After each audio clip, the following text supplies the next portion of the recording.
কোন ব্যক্তি তাকওয়াশীল এটা আপনি বুঝতে পারবেন না। আমি আগেই বলেছি, এটা ধরা যায় না, এটা মাপা যায় না, এটা দেখা যায় না।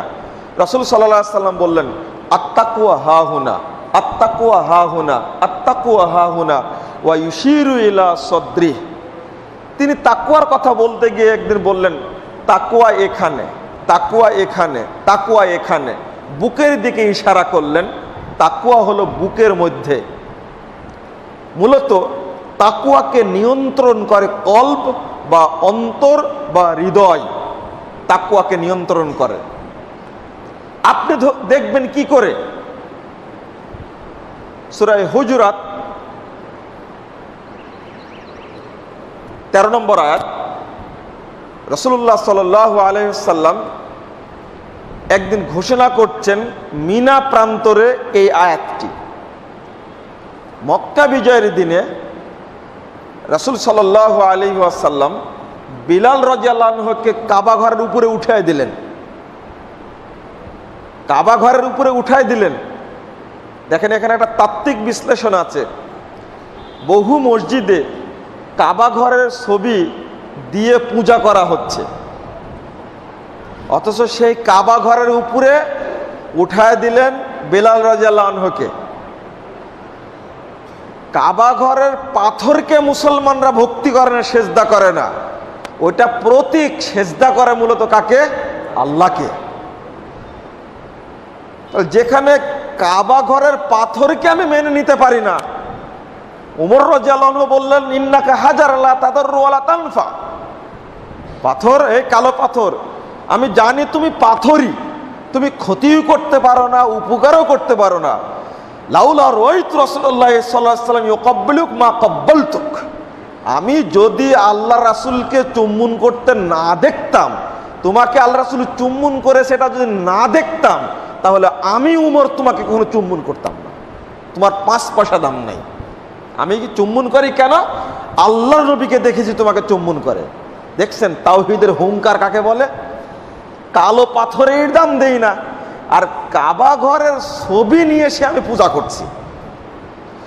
তো বিলাল রাদিয়াল্লাহু আনহুকে যখন কাবা ঘরের মাথার উপরে তুলে দিয়েছে আজান দেওয়ার জন্য, তখন আত্তাব বিন আসিদ বলছে, মা ওয়াজাদা মুহাম্মাদুন ইল্লা হাদাল গুরাবাল আসওয়াদ। ছি ছি ছি ছি ছি, মুহাম্মদ আজকে কাবা ঘরের সম্মান নষ্ট করে দিল, এই কালো কাকটি ছাড়া আর কাউকে পেল না। এই কালো কাকটিকেই কাবা ঘরের উপরে তুলে দিল। আর হারিস বিন হিশাম ইসলাম গ্রহণ করেনি। তিনি বললেন, আলহামদুলিল্লাহিল্লাযী কবাদা আবি ক্বাবলা আন ইয়ারা হাদাল মানজার। আমি ওই আল্লাহর প্রশংসা করছি যে আল্লাহ আমার বাপকে এই দৃশ্য দেখার আগেই মৃত্যু দিয়েছে। তাহলে বেলাল রাদিয়াল্লাহু আনহুকে কত ঘৃণা করত তারা, এটা পরিষ্কার। কাবাঘরকে সম্মান দিতেন, আর বেলাল রাদিয়াল্লাহু আনহু একটা হাবশী গোলাম, দেখতে কালো কুৎসিত কাকের মতো চেহারা তার, অথচ ইসলাম তাকে সেভাবে মূল্যায়ন করেনি। এই কথা আল্লাহ রাব্বুল আলামিন সহ্য করেনি। আর আবু সুফিয়ান বললেন, তখন ইসলাম গ্রহণ করেনি, বলছেন যে আমি আর কিছু বলবো না, কারণ আমি কিছু বললেই আখবার রব্বুস সামা, তাহলে আসমানের রব মোহাম্মদকে জানাই দিবে যে আবু সুফিয়ান এই বলল, আমি আর কিছু বললাম না। তাহলে বেলাল সম্পর্কে 3 জন 3 মন্তব্য করলেন।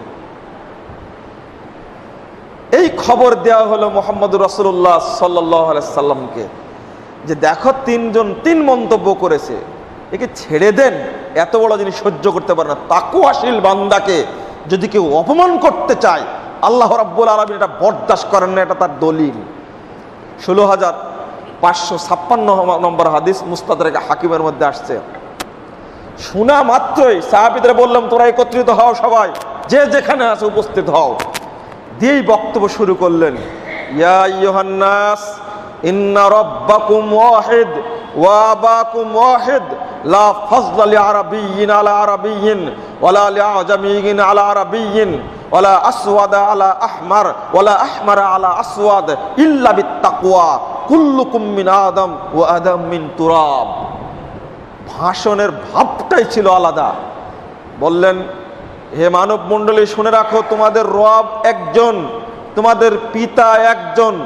সুতরাং আরবির উপরে আজমির, আরবির উপরে অনারবির, অনারবির উপরে আরবির, কালোর উপরে ধলার, ধরার উপরে কালোর কোনো প্রাধান্য নাই ইল্লা বিত্তাকওয়া, তাকওয়া ব্যতীত। কুল্লুকুম মিন আদম ওয়া আদম মিন তুরাব। প্রত্যেকের সূত্র হলো মাটি থেকে তাদের জন্ম, আর আদমের জন্ম হয়েছে মাটি থেকে। তোমরা সকলেই আদমের সন্তান, আদম মাটি থেকে হয়েছে, অতএব কারো উপরে কারো প্রাধান্য নেই। এরপরেই জিবরিল আমিন এই আয়াতটা পেশ করেন, ইন্না আকরামাকুম ইনদাল্লাহি আতকাকুম। নিশ্চয় তোমাদের মধ্যে আল্লাহর কাছে সবচেয়ে সম্মানিত ওই ব্যক্তি যে ব্যক্তি সবচেয়ে বেশি তাকওয়াশীল। এই হাদিস প্রমাণ করে, এই আয়াত প্রমাণ করে, প্রধানমন্ত্রীর দপ্তরের ঝাড়ুদার যদি তাকওয়াশীল হয়, আল্লাহর কাছে ঝাড়ুদারের মূল্যই সবচেয়ে বেশি। প্রধানমন্ত্রীর চেয়ে, রাষ্ট্রপতির চেয়ে যদি তার দফতরের ঝাড়ুদার যে জুতা মালিশ করে সেই যদি আল্লাহর কাছে বেশি তাকওয়াশীল হয়, সে যদি আল্লাহকে বেশি ভয় করে, তাহলে অবশ্যই প্রধানমন্ত্রীর চেয়ে আল্লাহর কাছে তারই মর্যাদা বেশি, এতে কোনো সন্দেহ নেই। এই আয়াতের মাধ্যমে প্রমাণ হয়ে গেছে যে বেলাল রাদিয়াল্লাহু আনহু কত তাকওয়াশীল ছিলেন, কত তাকওয়াশীল ছিলেন প্রমাণিত হয়ে গেছে। একটা চ্যাপ্টা মানুষ, দেখতে কুৎসিত, কালো, হাবশি গোলাম, তার মর্যাদা বলতে কিছুই নেই, কিন্তু আল্লাহ রাব্বুল আলামিন তার মর্যাদা প্রকাশ করে দিলেন, তিনি কত মর্যাদাবান।